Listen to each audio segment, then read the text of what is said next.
আর অর্জুনকে বলছে যে দেখো এই ত্রিভুবনে মায়া কি।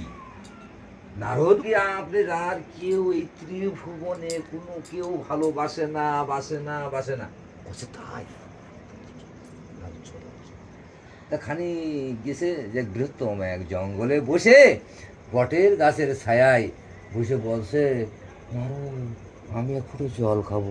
প্রভু জল কোথায় পাবো? কষে তুমি শীঘ্রই জল আনো, আমি বসে থাকলাম।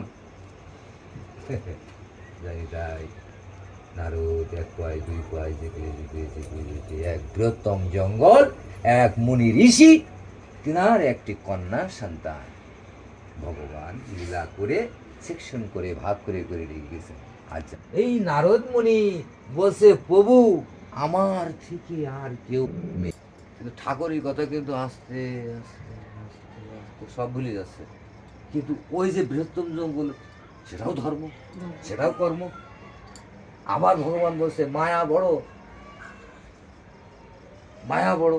বলছে কিসের মায়া? সব তো আপনার সাথে মায়া আমার, কিসের মায়া? তার কাছে দেখো মায়া বড় না আমি বড়। ভগবান চোখ লাগাই দিয়েছে। এইবার আর কি বুঝতে হবে বলো, ঠিক আছে আমার কথা।